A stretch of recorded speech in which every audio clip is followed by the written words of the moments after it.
नमस्कार विद्यार्थियों, आज हम भारतीय राजनीतिक विचारकों के अंतर्गत जो सबसे पहला विचारक है मनु, उसके बारे में हम अध्ययन कर रहे हैं। मनु के राज्य की उत्पत्ति का सिद्धांत हम पढ़ चुके हैं, राज्य का सप्ताह सिद्धांत हम पढ़ चुके हैं। आज हम मनु ने जो राजा के कार्य बताए हैं उसका हम अध्ययन करेंगे। मनु ने राजा के कार्यों का व्यवस्थित विवरण मनुस्मृति में कहीं पर दिया हुआ नहीं है, लेकिन मनुस्मृति के जो 12 अध्याय हैं उन 12 अध्यायों के अंतर्गत राजा के कार्यों का वर्णन यत्र तत्र देखने को मिल जाता है। मनु ने राजा के कार्यों को राजधर्म की संज्ञा दी है। मनु ये कहता है कि जो राजा है वो 8 देवताओं के अंशों से मिलकर बना है। तो जो राजा 8 देवताओं के अंशों से मिलकर बना है, तो 8 देवताओं से संबंधित जो कार्य हैं वो राजा के द्वारा किए जाते हैं। जैसे मनु ने मनुस्मृति के अंतर्गत ये कहा है कि राजा को, जैसे मनु ने जो देवता गिनाए हैं, सूर्य, चंद्र, अग्नि, वरुण, यम, कुबेर, वायु, इंद्र, ये जो देवता गिनाए हैं उनके अनुसार राजा के कार्यों को भी निश्चित किया है, साथ ही साथ अन्य कार्यों को भी निश्चित किया है। जैसे मनु ये कहता है कि राजा को पवन के समान प्राणवत होना चाहिए, राजा को इंद्र के समान ऐश्वर्यकर्ता होना चाहिए, राजा को सूर्य के समान धर्म, न्याय और विद्या का प्रकाश फैलाने वाला होना चाहिए, यम के समान निष्पक्ष न्यायकर्ता होना चाहिए, पृथ्वी के समान पालन करने वाला होना चाहिए, चंद्रमा जैसे सबको शीतलता देता है, आनंद प्रदान करता है, वैसे राजा को सबको आनंदित करने वाला होना चाहिए, कुबेर के समान कोष का अधिकारी होना चाहिए, कोष से भरपूर करने वाला आर्थिक समृद्धि दाता होना चाहिए, अग्नि के समान दुष्टों का विनाशक होना चाहिए, वैसे ही वरुण के समान दुष्ट प्रवृत्ति के लोगों को अपने पाश में बांधने वाला होना चाहिए। तो इस प्रकार से राजा के कार्यों की चर्चा मनुस्मृति के अंतर्गत करता है। अगर हम राजा के कार्य देखें, जिसे मनु ने राजधर्म कहा है, तो राजा के जो कार्य देखें उन्हें हम 2 भागों में विभाजित कर सकते हैं। राजा के कार्यों को आंतरिक कार्य और बाह्य कार्य। मनु ने जो राजा के कार्य बताए हैं वो उन्हें हम 2 भागों में विभाजित कर सकते हैं, जैसे आंतरिक कार्य और बाह्य कार्य। आंतरिक कार्यों के अंतर्गत जो आंतरिक प्रशासन से संबंधित कार्य हैं वो आंतरिक कार्य कह सकते हैं। बाह्य कार्यों को हम अंतर्राष्ट्रीय कार्य या विदेशी कार्य या दूसरे राज्यों के साथ राजा अपने संबंध किस प्रकार से स्थापित करे वो हम बाह्य कार्य कह सकते हैं। आंतरिक कार्यों के अंतर्गत मनु ये कहता है कि राजा का सबसे महत्वपूर्ण कार्य प्रजा रक्षण और प्रजा रंजन है। प्रजा रक्षण एवं प्रजा रंजन।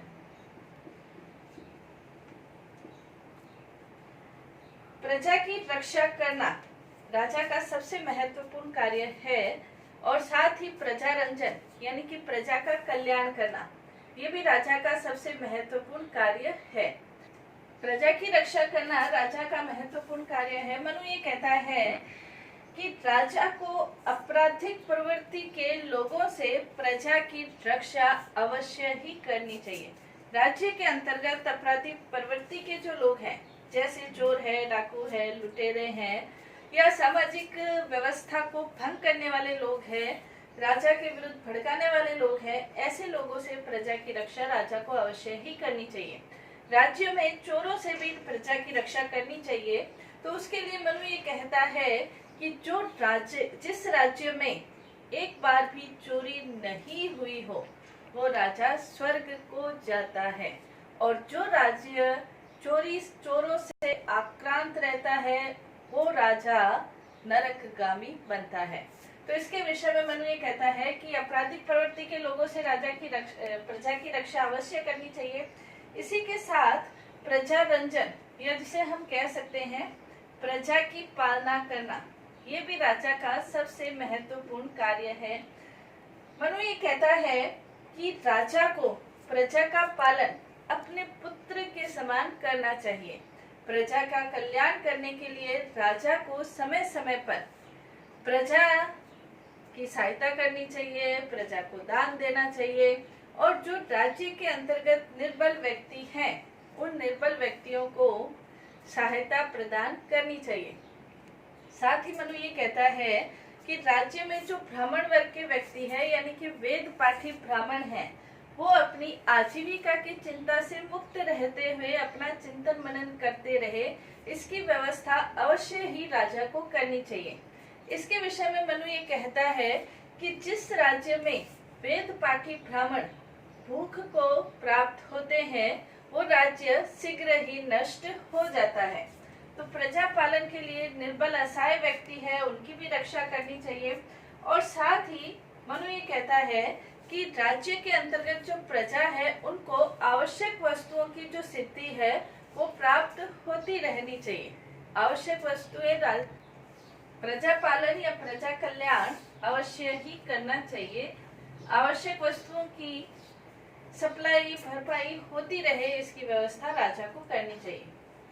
तीसरा मनु ने जो बताया है राजा का कार्य, जिसे हम राजधर्म भी कह सकते हैं, कि राजा का ये राजधर्म है कि चारों पुरुषार्थों की सिद्धि में, चारों जो पुरुषार्थ हैं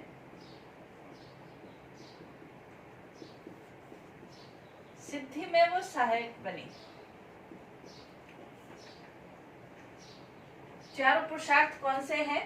धर्म, अर्थ, काम और मोक्ष। धर्म की स्थापना में, उसकी वृद्धि में, धर्म का पालन करने में प्रजा को किसी भी प्रकार की कोई मुश्किल नहीं हो, कोई कठिनाई नहीं हो, इसके विषय में राजा अवश्य प्रयास करे। इसके लिए मंदिर का निर्माण करना, पुजारियों के लिए व्यवस्था करना, ब्राह्मणों के लिए व्यवस्था करना, इस प्रकार की व्यवस्थाएं राजा के द्वारा अवश्य की जानी चाहिए। अर्थ की व्यवस्था करनी चाहिए, कृषि है, पशुपालन है, सिंचाई है, इसकी व्यवस्था, इसके लिए ये नहरें बनाना, बीज की व्यवस्था करना, अच्छे खाद की व्यवस्था करना, ये व्यवस्थाएं, सिंचाई की व्यवस्था करना राजा के द्वारा करनी चाहिए। काम का मतलब भौतिक सुख सुविधाओं में प्रजा को किसी भी प्रकार की कठिनाई नहीं हो, वो व्यवस्था करे। नेक्स्ट, मोक्ष की प्राप्ति में भी सहायक बने। जब व्यक्ति अपने जीवन के दायित्वों को पूर्ण कर ले, उसके बाद वो अपनी स्व उन्नति में अपना समय लगाए, इसकी व्यवस्था भी राजा के द्वारा की जानी चाहिए। तो चारों पुरुषार्थों की सिद्धि में राजा सहायक बने। नेक्स्ट, इसके अंतर्गत प्रशासनिक व्यवस्था का संचालन, ये भी राजा का महत्वपूर्ण कार्य है। प्रशासनिक व्यवस्था का संचालन, प्रशासनिक व्यवस्था के संचालन के अंतर्गत राजा के द्वारा विभिन्न प्रकार के मंत्रियों की नियुक्ति करना और उनके विभागों का वितरण करना, प्रशासनिक अधिकारियों की नियुक्ति करना, और साथ ही साथ मंत्रियों और अधिकारियों के कार्यों की देखरेख करने के लिए गुप्तचरों की नियुक्ति करना, और गुप्तचरों के भी कार्यों की देखरेख करने के लिए उनके लिए भी गुप्तचर रखना, ये भी राजा का महत्वपूर्ण कार्य है। प्रशासनिक व्यवस्था का सुचारू रूप से यदि संचालन प्रशासन में होता है, तभी प्रशासन उन्नति को प्राप्त करता है। राजा के द्वारा यह अवश्य प्रयास किया जाना चाहिए कि जो अधिकारी है, कर्मचारी है, रिश्वत है, भ्रष्टाचार है या अन्य किसी व्यसन में वो लिप्त न हो। तो ये देखरेख करने के लिए राजा जहाँ गुप्तचरों की व्यवस्था तो करता ही करता है, साथ ही मनु ये कहता है कि राजा को स्वयं भी प्रजा के बीच जाकर निरीक्षण करते रहना चाहिए कि प्रशासनिक अधिकारी अपना कार्य सुचारू रूप से करते हैं अथवा नहीं करते हैं। तो मंत्रियों की नियुक्ति करना, अधिकारियों की नियुक्ति करना और उसके लिए समुचित रूप से उनकी सैलरी की व्यवस्था करना, वेतन की व्यवस्था करना और वो निडरता पूर्वक कार्य कर सके, ये व्यवस्था राजा के द्वारा की जानी चाहिए। इसके अलावा अर्थव्यवस्था का संचालन,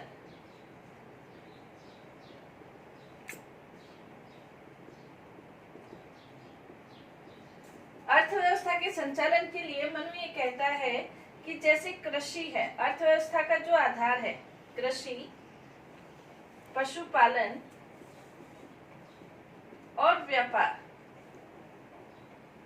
इनकी समुचित व्यवस्था, समुचित विकास की व्यवस्था राजा के द्वारा की जानी चाहिए। और जो आर्थिक अपराध है, व्यापारियों के द्वारा अगर किसी प्रकार का कोई आर्थिक अपराध होता है तो आर्थिक अपराधों के ऊपर रोक लगाना राजा का राजधर्म है। आर्थिक अपराधों के ऊपर जैसे मिलावट करते हैं या कम तोलते हैं या पैसे ज्यादा लेते हैं, उसके संबंध में आर्थिक अपराधों के ऊपर नियंत्रण करना, तभी राज्य का विकास हो सकता है। ये व्यवस्था करना राजा का कार्य है। साथ ही मनु ये भी कहता है कि जो राजमार्ग है वो राजमार्ग भी सुरक्षित रखना, ये भी राजा का कार्य है। तो अर्थव्यवस्था का संचालन करना, इसके साथ ही मनु ये कहता है कि राजा को अपने कोष में निरंतर वृद्धि करता रहना चाहिए। लेकिन कोष में वृद्धि करते हुए राजा को ये देखना चाहिए कि जैसे बछड़ा है, जोंक है, मधुमक्खी है, अपना खाद्य पदार्थ धीरे धीरे ग्रहण करते हैं, वैसे ही राजा को भी कर धीरे धीरे ग्रहण करना चाहिए। कर ऐसा होना चाहिए जिससे प्रजा को कर देने में किसी भी प्रकार का कष्ट नहीं होना चाहिए। इसके अलावा मनु ये कहता है कि राजा को हमेशा ये प्रयास करते रहना चाहिए कि जो अप्राप्त है उसको प्राप्त करना, जो प्राप्त है उसमें वृद्धि करना, और जो वृद्धि है उसका संरक्षण करना, और जो उनका संरक्षण करते हैं उनको उचित पात्रों में वितरण करना। ये राजा का महत्वपूर्ण आर्थिक कार्य है। अप्राप्त को प्राप्त करना, प्राप्त की वृद्धि करना, वृद्धि का संरक्षण करना, संवर्धन करना और उनका वितरण करना, ये राजा का महत्वपूर्ण कार्य अर्थ के क्षेत्र में हम देख सकते हैं। इसके अलावा अन्य राजा का कार्य है सामाजिक व्यवस्था का संचालन। मनु स्मृति के अंतर्गत सामाजिक व्यवस्था सुचारू रूप से संचालित हो, उसके लिए दो महत्वपूर्ण उपाय कह सकते हैं बताए हैं। जैसे मनु ये कहता है वर्ण व्यवस्था का संचालन करना और आश्रम व्यवस्था।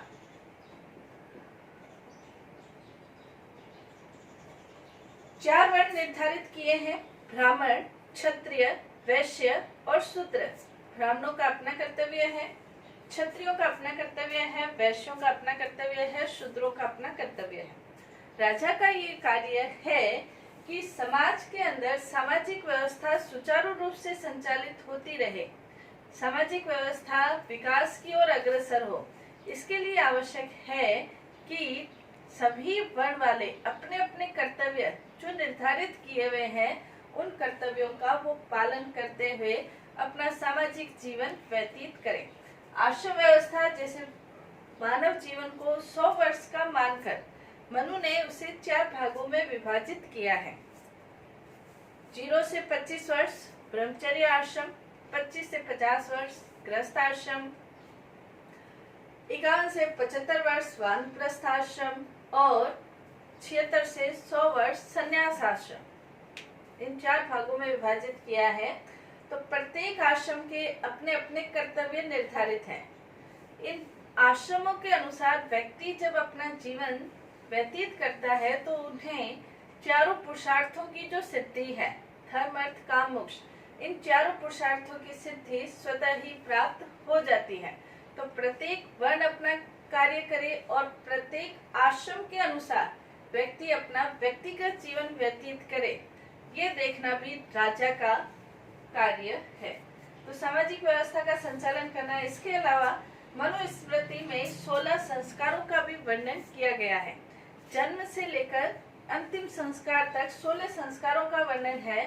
उन 16 संस्कारों के अनुसार भी व्यक्ति अपना जीवन संचालित करे। तो ये सामाजिक व्यवस्था का संचालन करना। नेक्स्ट इसके अंतर्गत है न्याय की व्यवस्था करना।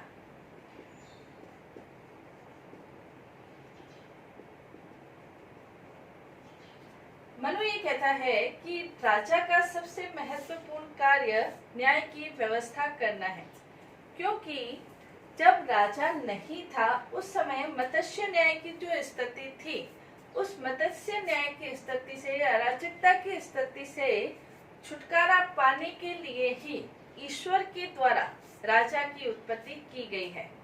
यदि राजा अपने राज्य में न्याय की व्यवस्था सुचारू रूप से नहीं कर सकता है तो ऐसा राजा कहलाने का अधिकारी नहीं है।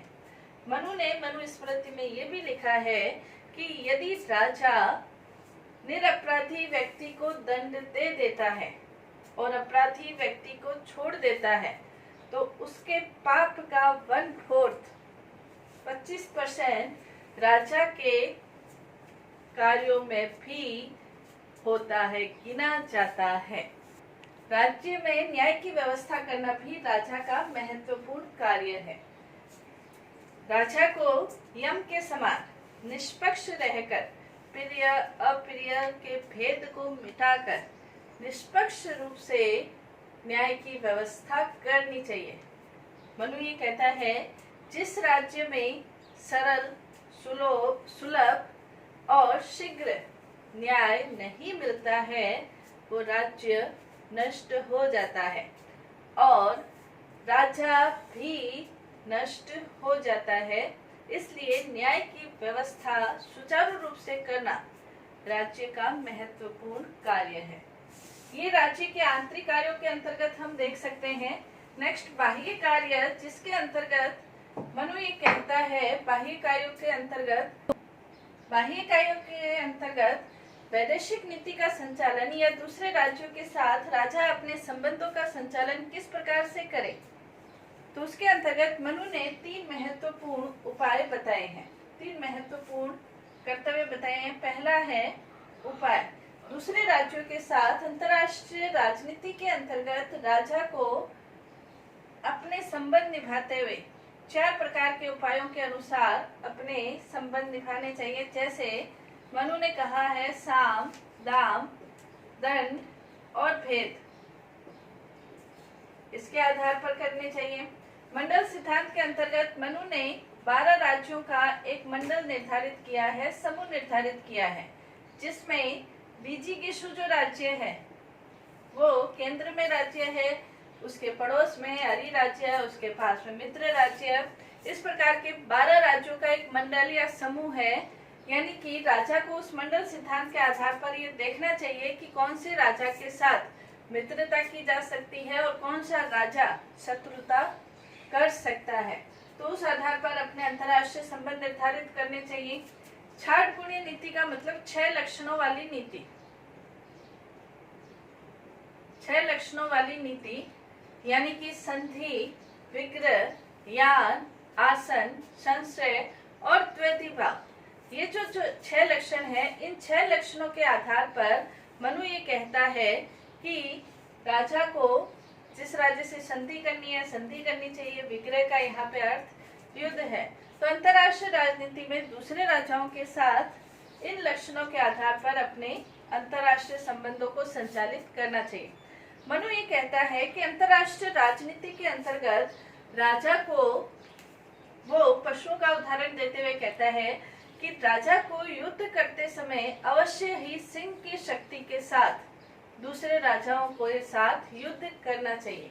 साथ ही वो ये कहता है कि यदि राजा के पास किसी भी प्रकार की कोई कमी है, कोई छिद्र है, यानी कि राजनीतिक व्यवस्था में कोई छिद्र है या कोई कमी है, तो उसको कछुए के समान छिपा लेना चाहिए।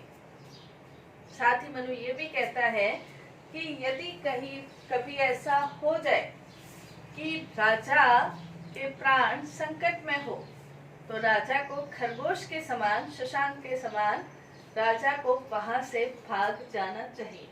तो मनु ये कहता है कि अंतर्राष्ट्रीय राजनीति के अंतर्गत राजा इन 3 लक्षणों के आधार पर अपनी नीति निर्धारित कर सकता है। साथ ही मनु ये भी कहता है कि जहां तक हो युद्ध से राजा को बचना चाहिए, लेकिन जब आवश्यक हो तब युद्ध अवश्य ही करना चाहिए। तो इस प्रकार से ये राजा के कार्य हैं जो आंतरिक और बाह्य क्षेत्र में है। हम ये देखते हैं कि राजा के जो कार्य हैं, प्राचीन समय में राजतंत्र थे और राजतंत्र होने के कारण कार्यपालिका संबंधी, व्यवस्थापिका संबंधी, न्यायपालिका संबंधी कार्यों का वितरण अलग अलग नहीं था। राजा ही कार्यपालिका था, राजा ही न्यायपालिका था, राजा ही शक्ति का अंतिम स्रोत था। तो जब राजा इस प्रकार के सारे कार्य कर रहा है तो एक सवाल उठता है कि क्या राजा निरंकुश है या राजा के ऊपर किसी प्रकार का कोई अंकुश है।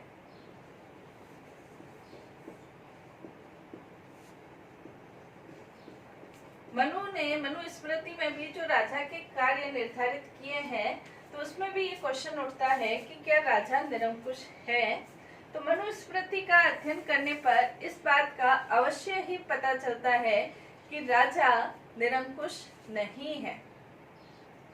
राजा निरंकुश नहीं है, राजा के ऊपर बहुत सारा नियंत्रण है। हालांकि राजा के ऊपर प्रत्यक्ष रूप से किसी भी प्रकार का कोई नियंत्रण नहीं है, कोई भी सत्ता राजा के ऊपर नहीं है, राजा सबका स्वामी है, लेकिन फिर भी कुछ नियंत्रण अप्रत्यक्ष रूप से राजा के ऊपर है जो मनु ने मनुस्मृति में बताए हैं। जैसे धर्म का नियंत्रण। मनु ये कहता है कि राजा को धर्म के पालन अवश्य ही करना चाहिए, धर्म के अनुसार अवश्य ही चलना चाहिए। जो राजा धर्म के अनुसार नहीं चलता है, राजधर्म का पालन नहीं करता है, वो राजा नरक को गामी होता है। और राजा की उत्पत्ति ही ईश्वर ने धर्म की रक्षा के लिए, न्याय की रक्षा के लिए की है। तो यदि राजा धर्म का पालन नहीं करता है तो जो टीकाकार है वो ये कहते हैं कि उनको अवश्य ही गद्दी से उतार दिया जाता है। तो धर्म के अनुसार चलना राजा के लिए जरूरी है, इसलिए धर्म का नियंत्रण है। दूसरा है संस्थागत नियंत्रण। संस्थागत नियंत्रण का मतलब ये है कि राजा के ऊपर अनेक प्रकार के दूसरे अप्रत्यक्ष नियंत्रण भी है। जैसे मंत्रियों का नियंत्रण। राजा अपना कार्यों का संचालन, शासन का संचालन मंत्रियों की परामर्श के आधार पर करता है। हालांकि परामर्श को मानना या न मानना राजा के ऊपर निर्भर है, लेकिन फिर भी मंत्री के परामर्श को नकार भी नहीं सकता है। मंत्री का नियंत्रण अप्रत्यक्ष रूप से रहता है। कर का नियंत्रण। मनु ने राजा को स्पष्ट रूप से ये कहा है कि अनावश्यक रूप से कर नहीं ले, तो कर का नियंत्रण भी है। इसके अलावा प्रशासन का विकेंद्रीयकरण। प्रशासन को अनेक भागों में विभाजित किया गया है, तो प्रशासन का विकेंद्रीकरण भी राजा के ऊपर नियंत्रण है। तीसरा जो नियंत्रण कह सकते हैं, न्याय व्यवस्था का। राजा को न्याय की व्यवस्था करना, न्याय व्यवस्था का नियंत्रण भी राजा के ऊपर है। न्याय की स्थापना करना राजा का महत्वपूर्ण कार्य है। इसके अलावा राजा के विरुद्ध दंड विधान। मनु ये कहता है कि किसी अपराध के लिए यदि साधारण व्यक्ति को कोई दंड दिया जाए तो राजा चूंकि समझदार है और देवताओं के अंश, 8 देवताओं के अंशों से मिलकर बना है, तो ऐसा राजा यदि कोई अपराध करता है तो उसे 1000 गुना दंड मिलेगा। तो राजा के विरुद्ध दंड विधान भी उसके ऊपर नियंत्रण है। इसके अलावा राजा के जो व्यक्तिगत गुण हैं, मनु ने जो बताया है, राजा के व्यक्तिगत गुण है, दिनचर्या है, प्रशिक्षण है, उसके आधार पर भी हम कह सकते हैं कि राजा निरंकुश नहीं हो सकता है। राजा को जितेंद्रिय होना चाहिए, परोपकारी होना चाहिए, बड़ों का सम्मान करने वाला होना चाहिए। तो ये भी राजा को निरंकुश नहीं होने देते हैं। इसके अलावा जनता का नियंत्रण।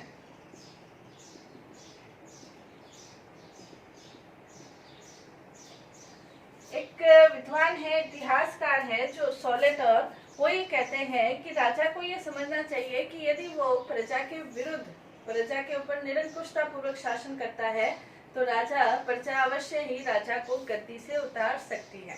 तो कहने का मतलब प्रत्यक्ष रूप से राजा के ऊपर किसी भी प्रकार का कोई नियंत्रण नहीं है, लेकिन अप्रत्यक्ष रूप से राजा के ऊपर नियंत्रण है।